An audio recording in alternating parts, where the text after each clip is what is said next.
Good morning, and we're back to normal this morning without you guys having to stare at my ugly mug while I witter on about video games. But anyway, less of that, let's get to the point. The article that you're looking at here is an article from Tweaktown, and it starts, "Hardly any devs are making next-gen PS5, Xbox Series X games." And it goes on to say, a new dev survey from GDC 2020 shows hardly any teams are making games for next-gen systems. And if you go down here, we can see that they reckon 9% of devs are working on Project Scarlet or Series X. And where are we? Where's the PlayStation 5, and we've got 11% for the PlayStation 5. And that is as compared to 25% for the PlayStation 4 Pro and 23% for the Xbox One X. What's interesting about this, though, is it does seem to confirm what I said in one of my previous videos where I talked about the fact that we're not going to be seeing exclusives for the Series X for the first 2 years. And a lot of people were losing their shit over this, and the world was ending. And I pointed out in that video that actually it's pretty much what we see with new consoles anyway, so it wasn't a big deal. But there are some interesting things to pick out from this, and I do think that this survey needs to be taken with a little bit of a pinch of salt, and I'll explain why. First off, though, let's have a look at who dominates. And PC dominates. If you look, 56% of developers are working on games for PC. And then just behind that, surprise, surprise, wasn't a surprise to me, is that mobile is at 39%. Now, obviously, there's going to be some crossover. Some of these developers are going to be working on PC, mobile, Xbox, PlayStation, you name it, Switch, and so on and so forth. But nevertheless, PC and mobile are the dominant forces when it comes to development, according to this survey. And if you look at other surveys as well, you'll see that mobile is massive. And I made a video about this as well a little while ago, saying that, gamers need to understand the marketplace. Hardcore gamers aren't the big market. The big market is mobile and casual gaming. That's the reality of it. But anyway, I'm getting kind of off topic. Let's move on to the next one. If you look at the Mac as well, that was interesting. Mac, 17% of developers are working on games for the Mac. And if you compare that against the Switch, this is where I start to question it, because the Nintendo Switch is also at 17%.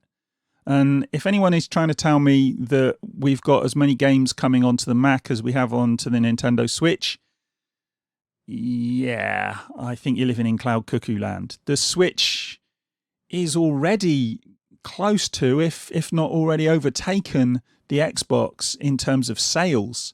And you're not telling me that people aren't buying games for that system and they're going out and buying games for the Mac instead. Nah, not happening. So I don't know what's going on there. It would be interesting to pick apart those figures and see what actually is going on. But without access to the raw data, it'd be really hard to work that out. Next up, we've got VR headsets. And this is an interesting one as well, because VR headsets, 14% of the developers asked were working on VR. And as compared to Project Scarlet or the Xbox Series X as it is now at 9%. And also, I think PS5 at 11%. So it's actually higher than both the PS5 and the Xbox. And look, VR is interesting and it is sort of growing slowly. But again, you're not telling me that VR is going to be bigger than Series X and PlayStation 5. And obviously, with PlayStation 5, some of those people working on VR may be working on VR games for the PlayStation 5. We really don't know. But again, figures, they're a little bit skewed here, and you have to kind of look underneath the surface to work out what's going on. And it really doesn't tell us that much. The fact of the matter is that Scarlet and PlayStation are going to have more games and going to sell more games than VR, and even VR combined across all the different VR systems. Moving on from there, though, we've got Linux as well. I mean, Linux, 8%, and that's only, what, 1% behind Xbox Scarlett. Again, Linux and Mac, really? Not exactly gaming systems. And I know some people game on the Linux and some people game on the Mac as well, but they're not exactly set up for gaming, are they? They're really for other things. So again, these figures don't really tell the full picture.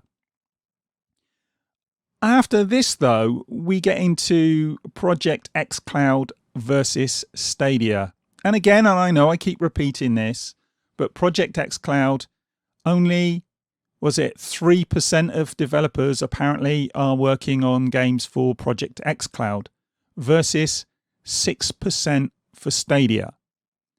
Now, again, does this really tell us the picture? I don't think it does. If you look at Project xCloud, then a lot of the games that are on Scarlett or Series X and a lot of the games that are on Xbox One X are going to be coming across to xCloud. You know, the reality is once xCloud launches, it's going to be incorporated into Game Pass. And with it being incorporated into Game Pass, the games that come day and date to Game Pass are going to be coming to xCloud, or at least most of them will. So 3%, is this games that are only coming to Project xCloud? Because you can bet your bottom dollar it's going to be a lot bigger than that. I mean, you know, are you including things like Gears of War, Halo, Forza? Are these games, you know, being registered as being developed for xCloud? Because they're not being exclusively developed for xCloud, but they sure as shit will turn up on the system. Then, and this is what gets really interesting. If we go down from the graph and we look at this, it says, the last bit of data is particularly interesting considering Microsoft won't release any Xbox Series X exclusives for at least 2 years, which is what I was talking about earlier. This means the next-gen Xbox projects won't release for quite some time, or possibly hints at a forked SKU with dual releases on both Xbox One and Xbox Series X systems. Well, we already know that that's going to happen because Matt Booty's already told us. And as again, going back to that previous video that I made, and I'll put a link into that, I already talked about this. The fact of the matter is that we're going to get joint development. And funny enough, if we go down to the next bit, it says, the survey also shows that roughly 34% of respondents, or 1,360 devs, are making games for both next-gen and current-gen systems. This reinforces the forked dual SKU release model. And that would tell us that this is happening for the PlayStation 5 as well. So games are being developed for the PlayStation 5 and the PlayStation 4 in tandem.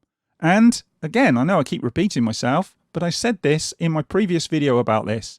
The fact of the matter is, when a new system comes out, there are very few exclusives because the install base simply isn't there.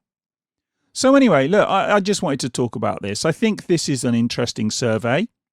It does give us some information, but we do have to be really careful and read between the lines and try and work out what's actually going on, because I don't think it gives us the full picture at all. And in fact, I think it could be very, very misleading. This idea hardly any devs are making next-gen PS5, Xbox Series X games, it's a good headline, but it doesn't tell us all that much. But anyway, as ever, that's what I think. You guys might completely disagree, and you might have completely different views. And this, you know, this is a lot of information to try and tease apart. So if you've got a different insight, let me know in the comments and we can chat about it, because I'm sure there's something I've missed here. But anyway, that's me done. I'm going to do my usual and go and get a cup of tea. And I will speak to you, as ever, in the next one. Bye.